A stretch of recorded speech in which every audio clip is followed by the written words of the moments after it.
Hello friends, good morning. നമ്മുടെ Kerala T V സീരിയലിലേക്ക് എല്ലാവർക്കും സ്വാഗതം.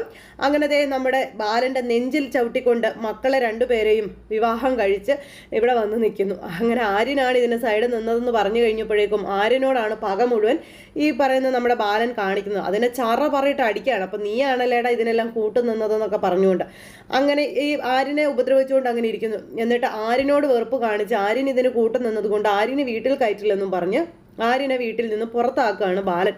അപ്പോൾ ഇതിനാണോടാ ഫംഗ്ഷന് വേണ്ടിയിട്ട് എന്ന് പറഞ്ഞ് നീ ഇവിടുന്ന് പോയതെന്ന് ഗോമതി ചോദിച്ചപ്പോൾ ഇതിനാണ് പോകുന്നതെന്ന് പറഞ്ഞാൽ അച്ഛനും അമ്മയും ഞങ്ങളെ വിടുവായിരുന്നോ എന്ന് ആര്യൻ ചോദിക്കുക.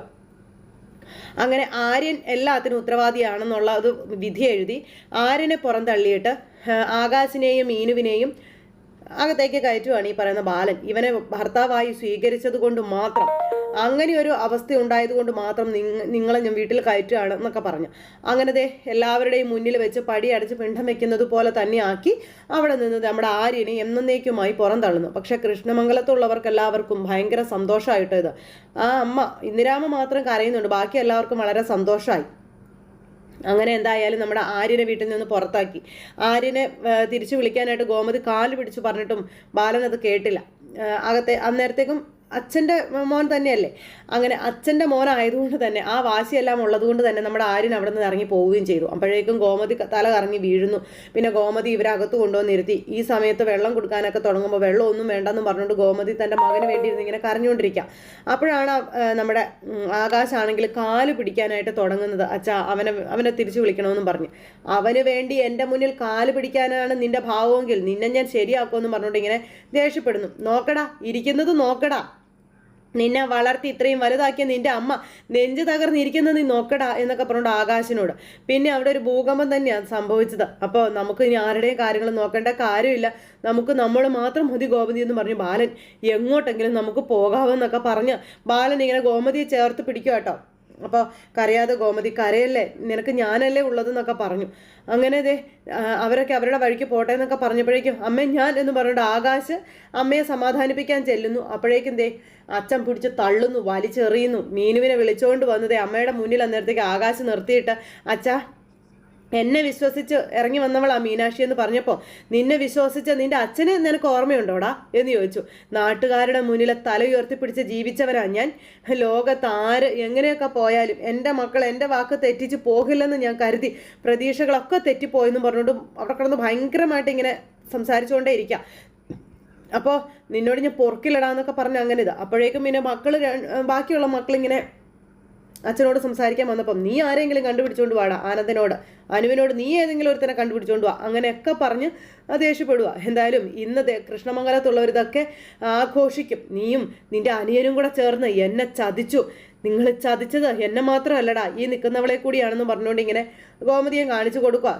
ഇനി നമ്മൾ തമ്മിൽ യാതൊരു ബന്ധവും ഇല്ലെന്നൊക്കെ പറഞ്ഞ് അങ്ങനെ അച്ഛൻ പറയാട്ടെ. ഇതൊക്കെ കേട്ട് മീനും ഞെട്ടി ഇങ്ങനെ നിൽക്കുവാണ്. എന്തായാലും ആ കുടുംബം തകർന്ന ഒരവസ്ഥയിലേക്കായി കാര്യങ്ങൾ. അങ്ങനെ എല്ലാം ഭയങ്കരമായ വിഷയത്തോടു കൂടി തന്നെ അവസാനിക്കുന്ന ഒരു സാഹചര്യം. അപ്പം അച്ഛൻ അങ്ങനെ പറയരുതെന്നും എനിക്ക് മാപ്പ് തരണോ അച്ഛാന്നൊക്കെ ആകാശ് പറയുന്നു. ഇതൊക്കെ കേട്ട് ഇങ്ങനെ നിൽക്കുക അമ്മ. അച്ഛനോടും അമ്മയോടും ഉള്ള ഇഷ്ടം കൊണ്ടല്ലേ ഇങ്ങോട്ട് തന്നെ വന്നത് എന്നൊക്കെ ഇങ്ങനെ നമ്മുടെ ആകാശ് പറയുമ്പോൾ ഇങ്ങനെയാണോടാ സ്നേഹിക്കുന്നതെന്നും ചോദിച്ചുകൊണ്ട് അച്ഛൻ ദേഷ്യപ്പെടുന്നു. അച്ഛൻ്റെയും അമ്മയുടെയും നെഞ്ച് തകർത്തിട്ടാണോടാ നിന്റെ സ്നേഹം നീ പ്രകടിപ്പിക്കേണ്ടത് എന്നൊക്കെ ചോദിക്കുക. ഗോമതി നിന്ന് കരച്ചിലോ കരച്ചിൽ. എന്ത് ചെയ്യാനാ, മൊത്തം എല്ലാം തല്ലി പിരിഞ്ഞു ഒരു പരുവത്തിലെത്തി. അപ്പോൾ അച്ഛനോടൊന്ന് പറ ചേച്ചി എന്ന് പറഞ്ഞു മൂത്ത ചേച്ചിയുടെ കാല് പിടിക്കാനായിട്ട് ചെല്ലുന്നു നമ്മുടെ ആകാശ്. അച്ഛനോട് ഞാൻ എന്താടാ പറയണ്ടേ, നീയും ആര്യനും കൂടെ വീട്ടിൽ വന്നപ്പോൾ പറയേണ്ടതെല്ലാം ഞാൻ പറഞ്ഞതല്ലേ, നീ അനുസരിച്ചോ ഇല്ലല്ലോ എന്ന് പറഞ്ഞുകൊണ്ട് ചേച്ചിയും കൈ ഒഴിഞ്ഞു. ഇത് കഴിഞ്ഞപ്പോൾ നമ്മുടെ ധർമ്മജൻ കയറുമെന്ന് പറഞ്ഞു. അളിയാ, കഴിഞ്ഞതൊക്കെ കഴിഞ്ഞു, അളിയെ ക്ഷമിക്കാൻ. കഴിഞ്ഞെന്നോ, എല്ലാം തുടങ്ങാൻ പോകുന്നതേ ഉള്ളെന്ന് ബാലൻ നേരം വിധി എഴുതുന്നു അവിടെ നിന്ന്. അപ്പോൾ ഇതെല്ലാം കണ്ടും കേട്ടും ഇങ്ങനെ നിൽക്കുക കേട്ടോ. ഇന്നലെ വരെ ഉണ്ടായിരുന്ന എല്ലാം ഇന്നത്തോടെ മാറി മറിയും. എന്തായാലും ഇന്നലെ വരെ എൻ്റെ ജീവിതത്തിലുണ്ടായിരുന്ന 2 പേര് ഞാൻ വെട്ടിയിട്ട് ആ സ്ഥാനത്ത് പുതിയ 2 പേര് ഞാൻ എഴുതി.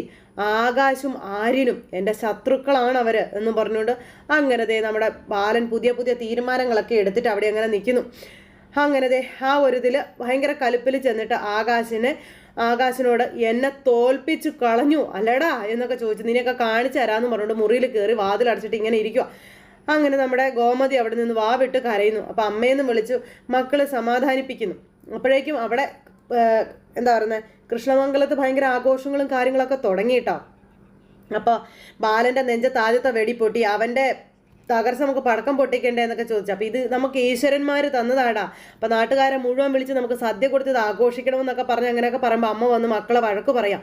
പണ്ട് അവൾ നമ്മളോട് കാണിച്ചതിൻ്റെ അമ്മ അവൾ ഇന്ന് അനുഭവിക്കുന്നത് എന്നൊക്കെ പറഞ്ഞ് ഏട്ടാ നമ്മളെ തോൽപ്പിക്കാൻ വേണ്ടി ഇറങ്ങിയ ബാലൻ ഇപ്പോൾ സ്വയം തോറ്റിരിക്കുകയാണെന്നും പറഞ്ഞവർ ഇത്രയും കാലം മക്കളെ ഓർത്ത് അഭിമാനിച്ചിരുന്ന ബാലൻ ഇന്ന് ആദ്യമായി മക്കളെ ഓർത്ത് കരയുന്ന ഏട്ടാ എന്നൊക്കെ പറഞ്ഞ് ഇവർ ഭയങ്കര സന്തോഷ പ്രകടനങ്ങൾ. റൂമിലിരുന്ന് വാവിട്ട് കരഞ്ഞെങ്കിൽ ഇരിക്കുവാണ് നമ്മുടെ ബാലൻ. എന്ത് ചെയ്യണമെന്ന് ബാലനും അറിയില്ല. ഈ സമയത്ത് ഇതൊക്കെ കണ്ട് മീനും ഇങ്ങനെ ആകെ വെപ്രാളം കയറി ഇങ്ങനെ നിൽക്കുക കേട്ടോ. പുറത്താണെങ്കിൽ അമ്മ കരച്ചിൽ, അകത്ത് അച്ഛൻ കരച്ചിൽ. ആ സമയത്ത് ആനന്ദ് അമ്മ കരയല്ലേ എന്നും പറഞ്ഞ് ചെല്ലുന്നു. എൻ്റെ ബാലേട്ടനെ ഈ നാട്ടുകാരുടെ മുന്നിൽ നാണം കെടുത്തിയില്ലടാന്നും ചോദിച്ചുകൊണ്ട് അമ്മ. അപ്പോൾ അമ്മേ ഇതെന്താ അമ്മയെന്നൊക്കെ ചോദിച്ചു മക്കളിങ്ങനെ ചെല്ലുക. അപ്പോൾ എടാ എന്തിനാടാ നീ ഇതുപോലൊരു കാര്യം ചെയ്തത്? നിനക്ക് വേണ്ടിയല്ലേടാ അവൻ ഈ വീട്ടിൽ നിന്ന് പുറത്തു പോയത്? നിനക്ക് വേണ്ടി എല്ലാം ചെയ്തിട്ട് അവനിപ്പോൾ കുറ്റക്കാരനായില്ലേ എന്നൊക്കെ ചോദിച്ച് അമ്മ. എന്നിട്ട് നിനക്ക് അവനെ രക്ഷിക്കാൻ പറ്റുമോടാ എന്ന് ചോദിച്ചുകൊണ്ട് അമ്മ ഇങ്ങനെ ആകാശിനോട് ചോദിക്കാം. എടാ നിനക്ക് അവനെ ഈ വീട്ടിൽ തന്നെ തൻ്റെ ഇടം കാണിക്കണമായിരുന്നു, അല്ലെങ്കിൽ അവനോടൊപ്പം നീയും ഇറങ്ങി പോകണമായിരുന്നു. അങ്ങനെയാടാ കൂടെ നിൽക്കുന്നവരോട് കടമ കാണിക്കേണ്ടതെന്നും അമ്മ പറയൂ ആകാശിനോട്. ഇതിപ്പോൾ എൻ്റെ കാര്യം നടന്നു, അവനെന്ത് സംഭവിച്ചാലും എനിക്കെന്താ? അങ്ങനെയല്ലേടാ നീ ആലോചിക്കുന്നത്? അപ്പോൾ എനിക്കിപ്പോൾ അവനെ കാണണം, എനിക്ക് അവനെ കാണാൻ പോയി കൊണ്ടുപോടാ അവനെ എന്നും പറഞ്ഞുകൊണ്ട് ഗോമതി ഭയങ്കരമായിട്ട് ആരിൻ്റെ കാര്യത്തിൽ വിഷമവും വഴക്കും ഒക്കെ ഉണ്ടാക്കും. അപ്പോൾ ചേച്ചി ഇങ്ങനെ കരയില്ലേന്നും പറഞ്ഞ് ധർമ്മജൻ സമാധാനിപ്പിക്കുന്നു. പക്ഷേ അവിടെ ഗോമതിക്ക് സമാധാനിക്കാൻ പറ്റുന്നുണ്ടോ? പക്ഷെ ആകെ ഒരു ഇതിൽ നിൽക്കുക. അപ്പോഴേക്കും നമ്മുടെ മീനും ഇങ്ങനെ ഇടയ്ക്ക് കയറിയപ്പോൾ ഞാൻ എൻ്റെ വീട്ടിലുള്ളവരോട് സംസാരിക്കുമ്പോൾ പുറത്തുനിന്ന് വന്നവർ അതിൽ അഭിപ്രായം പറയണ്ട, മാറി നിൽക്കടി എന്നും പറഞ്ഞുകൊണ്ട് മീനുവിനോട് ദേഷ്യപ്പെടുവാണ് നമ്മുടെ ഗോമതി. എന്നിട്ട് ഗോമതി തുള്ളിച്ചാടി അകത്തേക്ക് കയറിപ്പോയി. അങ്ങനത്തെ ആ ഒരു ഇതൊന്നും അല്ല ആരും പ്രതീക്ഷിച്ചത്. എന്തായാലും ഗോമതി ഭയങ്കരമായിട്ട് ഇങ്ങനെ വയലൻ്റായി. കയറി വന്ന മീനുവിനോടും എല്ലാവരോടും ആ രീതിയിലാണ് കാണിക്കുന്നത്. ഗോമതി വന്ന് വാതിലെ കൊട്ടി വിളിക്കുന്നു. പക്ഷേ ബാലൻ വാതിൽ ഓർക്കുന്നില്ല. കുറച്ച് കഴിഞ്ഞപ്പോഴേക്കും മീനുവിൻ്റെ അച്ഛനും അമ്മയും അങ്ങോട്ടേക്ക് വന്നു. ബാലാന്നും വിളിച്ച് പിറങ്ങു വാടാന്നൊക്കെ പറഞ്ഞ് വിളിക്കുവാട്ടോ. പിന്നെ അത് അതിനേക്കാളും വലിയ വിഷയമാണ്. അപ്പോൾ ബാലൻ ഇറങ്ങി വന്നു. അപ്പോഴേക്കും മീനുവിൻ്റെ അച്ഛൻ അവിടെ കിടന്ന് ഭയങ്കര ശബ്ദം ഉയർത്തി കഴിഞ്ഞപ്പോഴേക്കും നമ്മുടെ ആകാശ് അങ്ങോട്ടേക്ക് ഇറങ്ങി വന്ന് ഇവരെ തടയോ. അപ്പോൾ നീ ആരാടാന്ന് ചോദിച്ചപ്പോൾ ഞാൻ ആകാശ് മാത്രമല്ല മീനാക്ഷിയുടെ ഭർത്താവാന്ന് പറഞ്ഞപ്പോൾ നീ എങ്ങനെയാണ് എൻ്റെ മോളുടെ ഭർത്താവാകുന്നത്? ഒരു പലചരക്ക് കടക്കാരൻ്റെ മോനെ അല്ലടാ ഞാൻ എൻ്റെ മകളുടെ ഭർത്താവായി കണ്ടിരിക്കുന്നത്. പറഞ്ഞു മയക്ക് നീ അവളെ തട്ടിയെടുത്തല്ലേ എന്നൊക്കെ ചോദിച്ചുകൊണ്ട് ഇങ്ങനെ ഭയങ്കരമായിട്ട് ഷൗട്ട് ചെയ്ത് സംസാരിക്കുന്ന സമയത്ത് എന്താ പറഞ്ഞതെന്ന് ചോദിച്ചുകൊണ്ട് ഗോമതി ഇറങ്ങിച്ചെന്നു. അപ്പോൾ ഗോമതി മിണ്ടരുതെന്ന് പറഞ്ഞു ബാലൻ. ഇവരും ഒരച്ഛനും അമ്മയാണെന്നും പറഞ്ഞുകൊണ്ട് ബാലൻ ഇങ്ങനെ പറയുക. എന്നിട്ട് നിന്റെ അഭിനയമൊക്കെ കൊള്ളാൻ പാല, നീയാണ് സൂത്രധാരൻ, കള്ള കച്ചവടക്കാരനെന്നും പറഞ്ഞുകൊണ്ട് മീനുവിൻ്റെ അച്ഛൻ പറയുന്നു. ഇതൊക്കെ കണ്ട് അപ്പുറം മിത്ര ചിരിച്ചുകൊണ്ട് നിൽക്കുക. നീയാണ് ചരട് വലിച്ചത് എന്ന് എനിക്ക് അറിയാം. നീ പിന്നിൽ ഒന്നും അറിയാത്തതുപോലെ നിന്നിട്ട് ഇവനെ കൊണ്ട് എൻ്റെ മോളെ പ്രേമിപ്പിച്ചു, ഇതെല്ലാം നടത്തിച്ചത് നീയാ, ഇതൊക്കെ പറഞ്ഞ് ഭയങ്കര പ്രശ്നം ഉണ്ടാക്കുന്നു. ഒരു വലിയ ഉദ്യോഗസ്ഥൻ്റെ ഭാര്യ ആകേണ്ടിയിരുന്ന എൻ്റെ മോളെ എഴുത്തുമായനെ അറിയാത്ത നിന്റെ മോനെ കൊണ്ട് നീ കല്യാണം കഴിപ്പിച്ചില്ലേടാന്നൊക്കെ ചോദിച്ചു. ഇതൊക്കെ കേട്ട് അവർ ചിരിക്കുക. മിത്ര നീയേ കുറുക്കൻ എന്നൊക്കെ പറഞ്ഞപ്പോൾ നിങ്ങൾ നിങ്ങളുടെ മോളെയും മരുമോനെയും ആക്ഷേപിച്ചോ, പക്ഷേ എൻ്റെ ബാലറ്റിനെ കുറിച്ച് അപവാദം പറഞ്ഞ് ഒന്നും മിണ്ടാതിരിക്കും ഗോമതി എന്നും പറഞ്ഞിങ്ങനെ പറയുമ്പോൾ അങ്ങനെ നമ്മുടെ ഗോമതി എന്ത് ചെയ്തു? മീനുവിനെ പിടിച്ച് വലിച്ച് മുന്നിൽ കൊണ്ട് നിർത്തുക. നീ നിന്റെ വീട്ടുകാർ പറഞ്ഞത് കേട്ടില്ലേ? എന്താ നടന്നതെന്ന് നിനക്കറിയാവല്ലോ. ബാലേട്ടനായിരുന്നു എല്ലാം നടത്തിയതെന്നൊക്കെ ചോദിക്കുക. കല്യാണം കഴിഞ്ഞ് വന്നപ്പോൾ താലം വെച്ച് സ്വീകരിക്കായിരുന്നു എന്നൊക്കെ ഗോമതി ചോദിക്കുക. അതിൻ്റെ ബഹളങ്ങളാണ് ഇവിടെ നടക്കുന്നത് ചോദിച്ചു.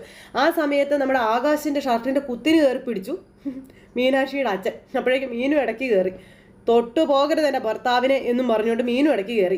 അച്ഛാ ഞാൻ ഒരാളെ ഇഷ്ടപ്പെട്ടു പോയി, അയാളെ കല്യാണം കഴിച്ച് തരില്ല എന്ന് ഉറപ്പായപ്പോൾ ഇഷ്ടപ്പെട്ട ആളിൻ്റെ കൂടെ ഞാൻ ഇറങ്ങിപ്പോന്നു, അതിൻ്റെ പേരിൽ ഇത്രയും പ്രശ്നങ്ങൾ ഉണ്ടാക്കണ്ടെന്ന് പറഞ്ഞു. അപ്പോഴേക്കും നിനക്ക് എങ്ങനെയാടി അച്ഛൻ്റെ മുഖത്ത് നോക്കി ഇതൊക്കെ പറയാൻ കഴിയണതെന്നും ചോദിച്ചുകൊണ്ട് ദേഷ്യപ്പെടുവാണ് നേരത്തേക്കും അമ്മ. സ്വന്തം അച്ഛനെയും അമ്മയും പറഞ്ഞ് കബളിപ്പിച്ച് ഇറങ്ങിപ്പോന്ന് നിനക്ക് എങ്ങനെയാണ് ഇങ്ങനെയൊക്കെ സംസാരിക്കാൻ തോന്നുന്നതെന്നൊക്കെ ചോദിച്ച് ഭയങ്കര അങ്ങനെ ആ ഒരു ഇതെല്ലാം അവിടെ സംഭവിച്ച കാര്യങ്ങളെല്ലാം ഇവർ സംസാരിക്കുന്നു. ഇതുപോലെ വിവരം കേട്ട ഒരുത്തനുമായിട്ട് ഇവളിറങ്ങിയപ്പോൾ ഞങ്ങളുടെ ജീവിതത്തിൽ നിന്ന് ഇവൾ എന്നേക്കുമായി ഇല്ലാതായി, ഇവളെ ഞങ്ങൾ പടിയടച്ച് പിണ്ടം പറ്റുമെന്നൊക്കെ പറഞ്ഞ് അങ്ങനെ ആ അച്ഛൻ ആ മകളുമായിട്ടുള്ള എല്ലാ ബന്ധവും ഉപേക്ഷിക്കാൻ നോക്കുക. അപ്പോഴേക്കും നമ്മുടെ ബാലൻ പറഞ്ഞു ഈ വിവാഹത്തെയോ അല്ലെങ്കിൽ ഇവരെയോ ഞാൻ ഇതുവരെ അംഗീകരിച്ചിട്ടില്ല, നിങ്ങൾക്ക് നിങ്ങളുടെ മോളെ വിളിച്ചുകൊണ്ട് പോകാം എന്നിങ്ങനെ പറയുക കേട്ടോ. അപ്പോൾ അവർ കൃഷ്ണമംഗലംകാരിൽ നിന്ന് ചിരിച്ചുകൊണ്ടേ ഇരിക്കുക ഇതൊക്കെ കണ്ടിട്ട്. ഇനിയും അംഗീകരിക്കാൻ പോകുന്നുമില്ല എന്ന് നമ്മുടെ ബാലൻ അന്നേരം പറഞ്ഞു. പക്ഷെ ഈ പെണ്ണിനെ ഈ വീട്ടിൽ കയറാൻ ഞാൻ അനുവദിച്ചു. എൻ്റെ ശത്രുവാണെങ്കിലും ഇപ്പം ഇവളുടെ വീട് ഈ ദേവമംഗലം ആയതുകൊണ്ട് മാത്രമാണെന്ന് പറഞ്ഞിങ്ങനെ പറയാം. എന്ത് വേണമെങ്കിലും നിങ്ങൾക്ക് ചെയ്യാമെന്നൊക്കെ പറഞ്ഞു. അപ്പോൾ അച്ഛൻ ക്ഷമിക്കച്ചാന്ന് പറഞ്ഞുകൊണ്ട് അച്ഛൻ്റെ കാല് പിടിക്കുന്നു നമ്മുടെ, അതായത് മീനുവിൻ്റെ അച്ഛൻ്റെ കാല് പിടിക്കുകയാണ് മീനു. പക്ഷെ ഞാൻ നിന്നെയൊക്കെ അനുഗ്രഹിക്കണം അല്ലേ, അനുഗ്രഹിക്കാം, എന്നേക്കുമായി നീയുമായിട്ടുള്ള എല്ലാ ബന്ധം ഉപേക്ഷിച്ചെന്ന് പറഞ്ഞ തലവഴി വെള്ളമൊക്കെ കോരി ഒഴിച്ച് ഇവരെ പടിയടിച്ച് പിണ്ടം വെച്ചു, ഞങ്ങളുടെ മനസ്സിൽ നീ മരിച്ചു എന്നൊക്കെ പറഞ്ഞ് അദ്ദേഹം ഇങ്ങനെ കുറേ ഇതൊക്കെ കാണിച്ച് കൂട്ടുന്നു അവിടെ കിടന്നു. ഇതെല്ലാം കണ്ട് എല്ലാവരും തകർന്നിങ്ങനെ നിൽക്കുക. അങ്ങനെ ആ അച്ഛൻ ദേഹത്തോടെ വെള്ളവും കോരി ഒഴിച്ച് ആ വീട്ടിൽ നിന്ന് എന്നേക്കുമായി പടി ഇറങ്ങുന്നു. അമ്മയും അച്ഛനും കൂടെ അവിടെ നിന്ന് പോണു. ഇതൊക്കെ കണ്ട് മീന് നെഞ്ചു പൊട്ടി ഇങ്ങനെ അവിടെ നിൽക്കുന്നു. എന്ത് ചെയ്യാനാ, എല്ലാം കൈവിട്ടു പോയി എന്ന് പറഞ്ഞാൽ എല്ലാം കൈവിട്ടു പോയി. അത് മനസ്സിലാക്കി തകർന്നിങ്ങനെ നിൽക്കുന്ന മീനുവിൻ്റെ അരികിലേക്ക് ആകാശം ചെല്ലുന്നു. അങ്ങനെ അവര് ആ ഒരു സിറ്റുവേഷൻ കൈകാര്യം ചെയ്ത് നിൽക്കുന്നിടത്ത് ഇന്നത്തെ കഥ അവസാനിച്ചു. അപ്പോൾ എല്ലാവരും കാത്തിരുന്ന് കാണണം കേട്ടോ. അപ്പോൾ എല്ലാവർക്കും നല്ലൊരു ദിവസം ആശംസിക്കുകയാണ്. എല്ലാവരുടെയും സപ്പോർട്ടിനും സ്നേഹത്തിനും 1000 നന്ദി അറിയിക്കുന്നു. അടുത്ത സൂപ്പർ ഹിറ്റ് കഥയുമായി കാണുന്നത് വരെ എല്ലാവർക്കും നന്ദി. See again, take care, bye by.